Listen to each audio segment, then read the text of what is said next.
नमस्कार, मैं हूं अमित और आप देख रहे हैं हरियाणा का रिपोर्टर और नरवाना का स्पेशल बुलेटिन शहरनामा। आज का दिन किसान आंदोलन के नाम रहा। हमारे संवाददाता राजेश रंगा ने गुरनाम सिंह चडुनी, जो किसान आंदोलन की अगुवाई कर रहे हैं, से एक्सक्लूसिव बातचीत की। देखो, ऊपर वाले की दया पे निर्भर है। सरकार ने तो यहाँ तक भी नहीं आने देती थी।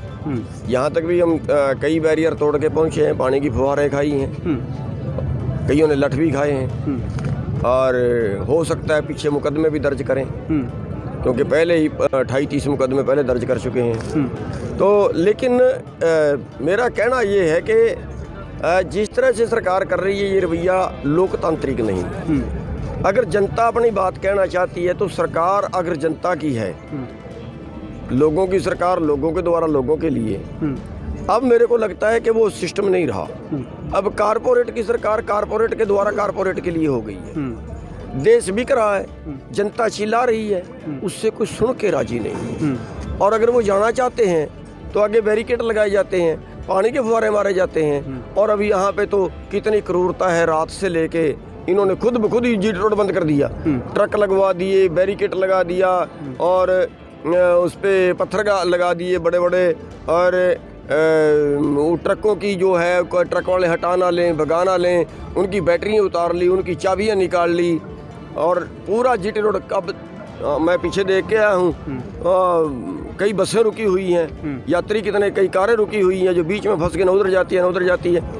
इससे बड़ी क्रूरता क्या होगी? 30 घंटे रोड जाम हुए को हो गए हैं। सॉरी, 30 घंटे नहीं, करीब 18-20 घंटे, करीब 18 घंटे।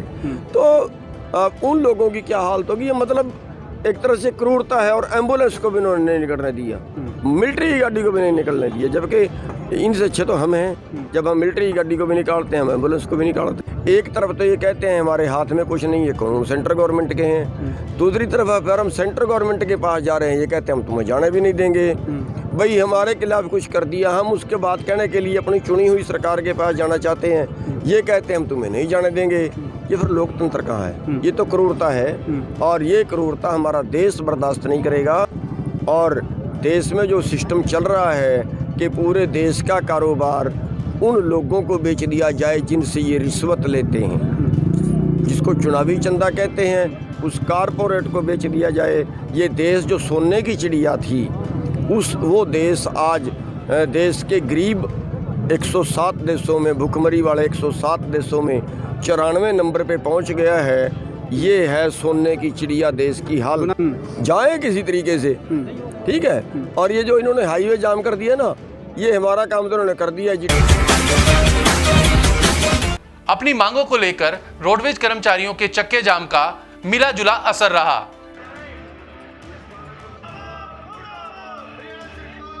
आज तीनों कृषि अध्यादेशों के खिलाफ एवं निजीकरण छटनी व अन्य मांगों को लेकर किसानों व कर्मचारियों की हड़ताल रही। हालांकि हरियाणा रोडवेज कर्मचारियों की चक्का जाम हड़ताल विफल रही। आज सुबह से ही सड़कों पर रोडवेज व प्राइवेट बसें दौड़ती दिखी। मैं जय कुमार दैया, राज्य कार्यालय सचिव, हरियाणा रोडवेज वर्कर यूनियन, संबंधित सर्व कर्मचारी संघ। मैं आपके चैनल के माध्यम से ये बताना चाहता हूँ, जो साथी रख रहे हैं बात, ठीक है, सरकार ने अपनी हठधर्मी दिखाते हुए कर्मचारियों की जो रोडवेज का एक संगठन के तौर पर तालमेल के रूप में काम कर रहे थे, कल ही उसको तोड़ने में कामयाबी हासिल की है। क्या हासिल की है कि कुछ साथियों में ये बिखराव आ गया कि भी हम 2 घंटे का प्रदर्शन करेंगे। कुछ घंटा साथी ये कह रहे हैं कि हम प्रदर्शन नहीं करेंगे। कुछ साथी कोर्ट में लिख के दे के आगे कि भी हम हड़ताल के हिस्सेदार ही नहीं है।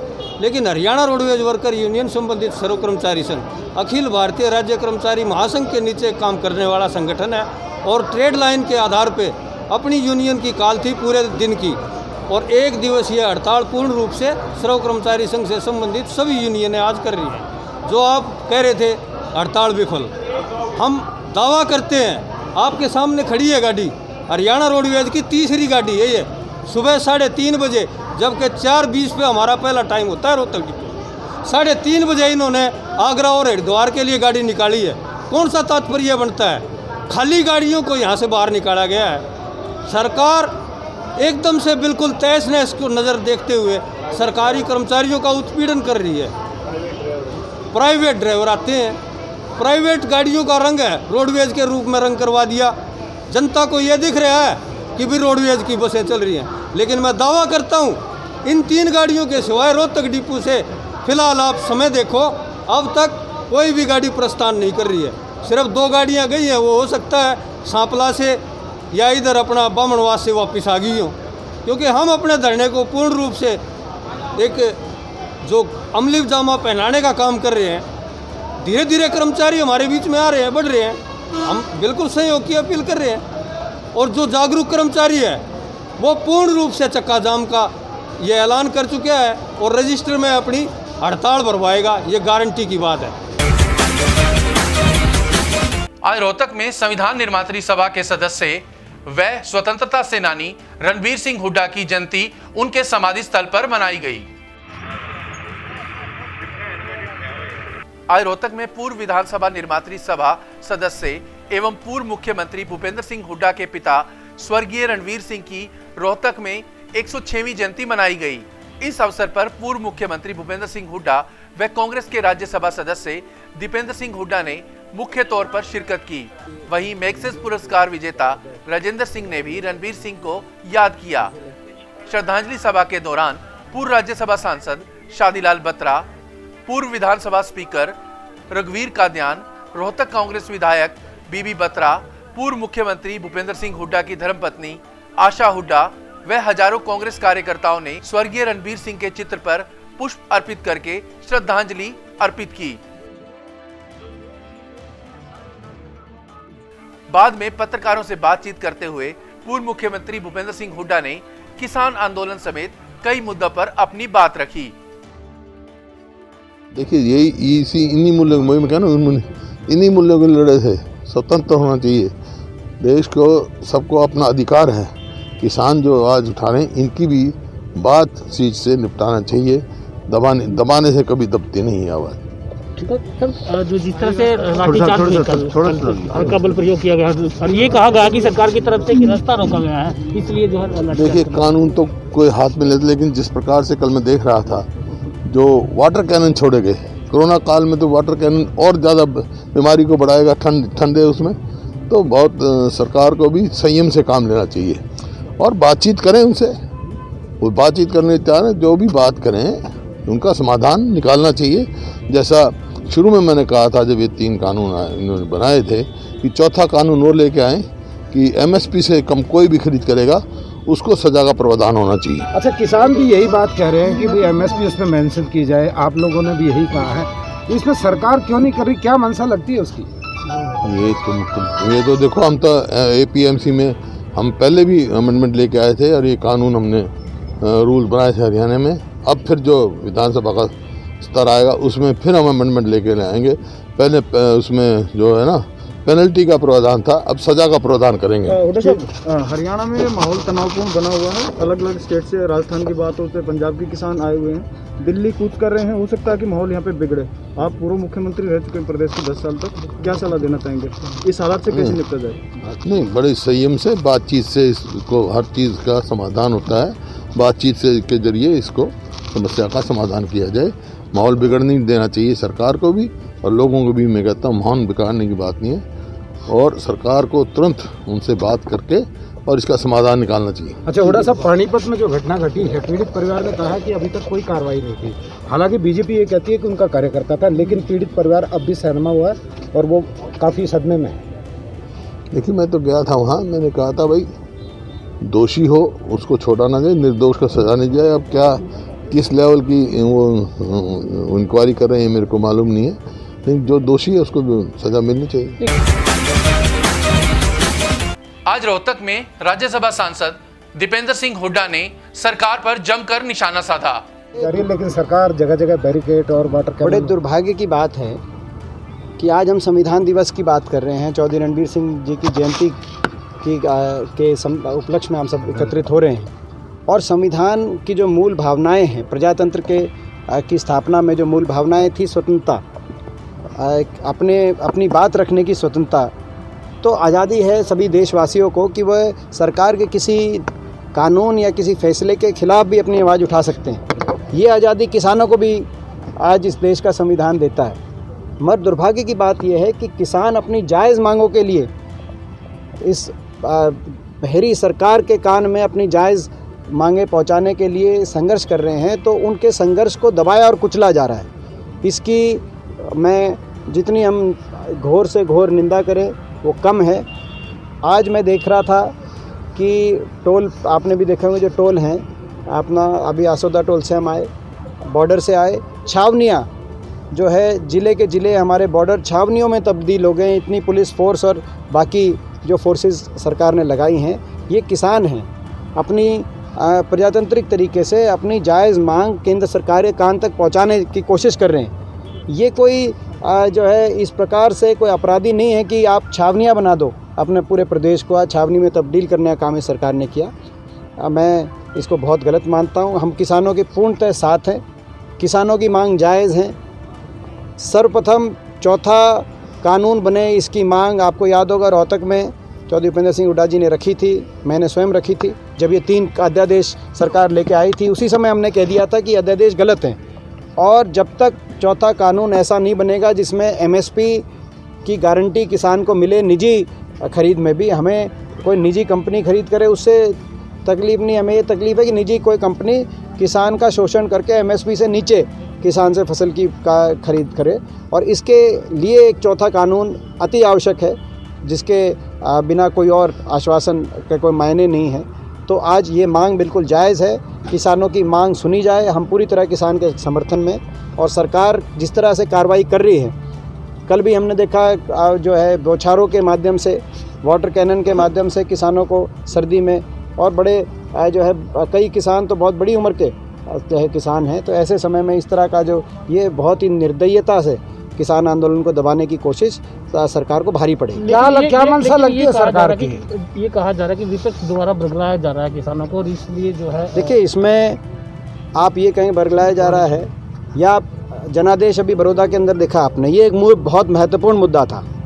हम ये कहना चाहते हैं कि जो बड़ौदा चुनाव के अंदर इतनी बड़ी जीत, सरकार को हार का सामना करना पड़ा, और मैं कहना चाहता हूँ मुख्यमंत्री जी को आत्ममंथन करना चाहिए, सरकार को भी आत्ममंथन करना चाहिए, सारे मंत्रियों को, क्योंकि मुझे लगता है कि उनको उस हार से कोई जो है इतने अहंकार में पूरी सरकार बैठी है चंडीगढ़ में, कि उन्होंने तो उस हार को भी दरकिनार करते हुए कहा कि हमारी तो वोट बढ़ी। कैसे बढ़ी? दोनों की मिलाकर 70,000 से ज़्यादा वोट थी बीजेपी और जेजेपी की, और हमारी 40,000 वोट एक साल पहले जो चुनाव हुआ था। हमने 30,000 वोट कवर करी जो 70 और 40 के बीच में, और 11,000 लगभग 10,500 वोट से हम तो यानी कि जो है लगभग 40-41,000 वोट हमने कवर करी, विपक्ष में होने के बावजूद, सारी सरकार से मुकाबला करने के बावजूद। और तो ये ऐसे समय में इतनी बड़ी जो जनादेश मिला, वो जनादेश जो है को दरकिनार करने का जो जिस तरह के बयान आए, बहुत मैं समझता हूँ प्रजातंत्र में इस तरह के बयान नहीं होने चाहिए। इनको जो है आज आत्ममंथन करने का समय है। और मूल एक बड़ा कारण जो किसान के साथ जिस प्रकार से बर्ताव इस सरकार का रहा है, 6 साल तक किसान को आज जो है ना भाव मिला, केवल उसका खर्चा बढ़ा, ना कोई बड़ी राहत मिली, आज बर्बादी के रास्ते पे सरकार ले गई। और अब ये जो 3 कानून बने हैं, इन कानूनों को लेकर जो है किसानों के भविष्य के ऊपर तलवार सरकार ने लटकाने का काम किया है। तो ये एक बड़ा कारण रहा। तो इसमें बरगलाने की बात क्या है? लोगों ने एक फ़ैसला दे दिया, फिर भी आप उस फैसले को नहीं मान रहे, आप किसान की जायज़ बातों को नहीं मान रहे, और लोकतंत्र के अंदर एक शांतिप्रिय तरीके से कोई अपनी बात रखे, उस अधिकार को भी आप छीनने की कोशिश कर रहे हैं। और ऐसे दिन कोशिश कर रहे हैं, आपने देखा होगा इसकी शुरुआत चौधरी छोटूराम जयंती के दिन हुई, जब गिरफ्तार किए गए सारे किसान। चौधरी छोटूराम जयंती के दिन आपने ये तोहफा दिया प्रदेश के किसानों को कि सारे किसान नेताओं को गिरफ्तार करने का काम हुआ।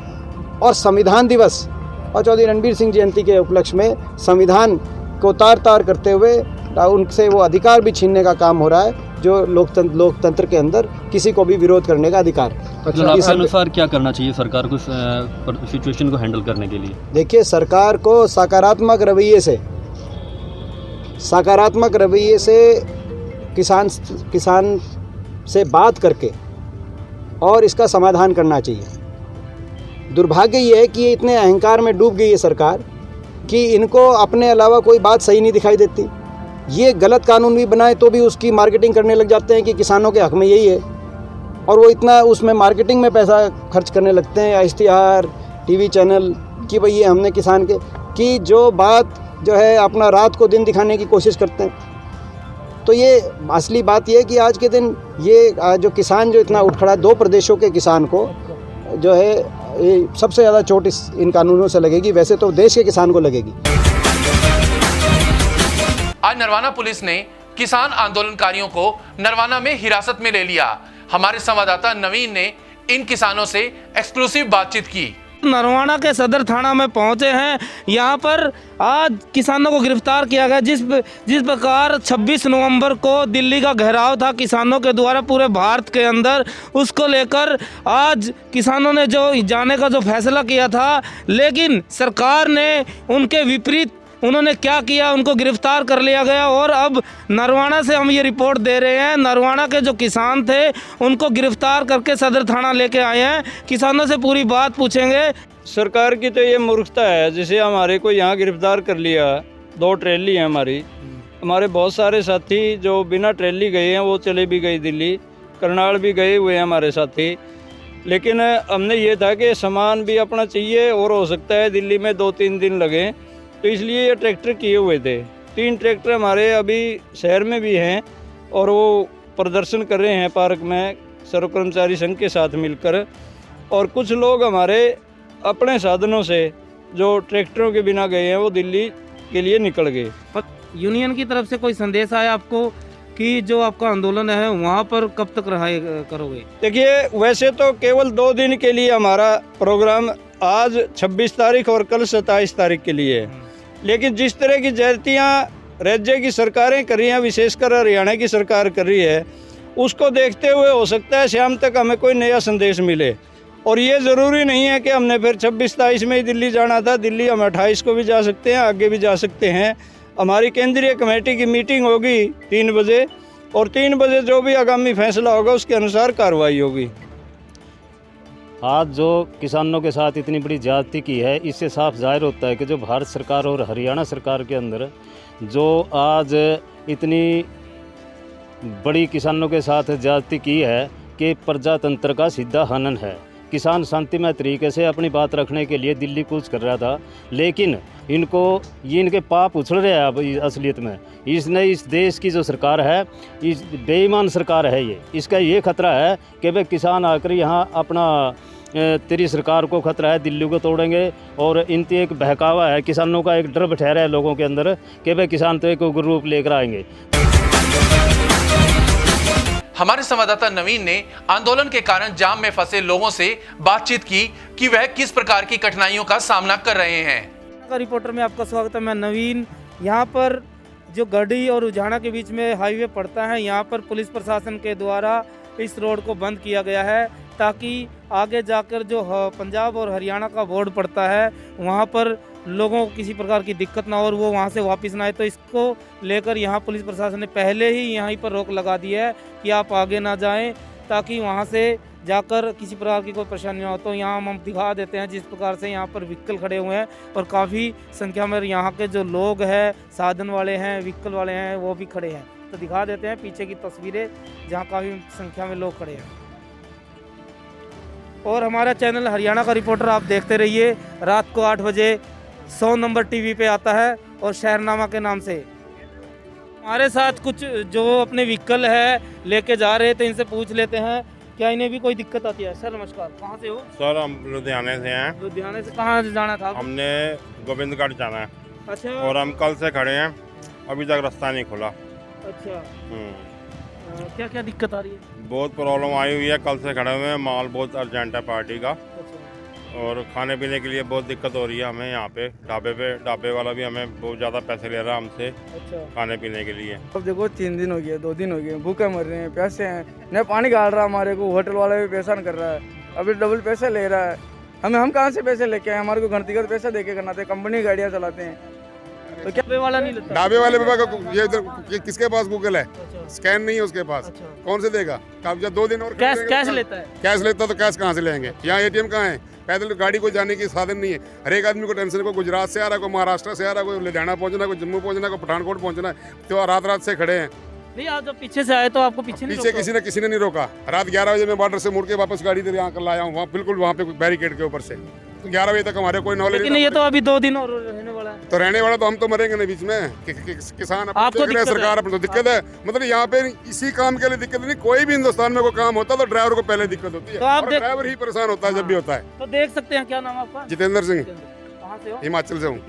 तो आप देख सकते हो मेरे पीछे कितने जो व्हीकल वाले हैं, ये कह रहे जी हमें खाने की दिक्कत, पीने की दिक्कत बहुत ज़्यादा दिखते हैं। मालिक ने कम पैसे दिए थे, जिसको लेकर हमें काफ़ी परेशानियों का सामना करना पड़ रहा है।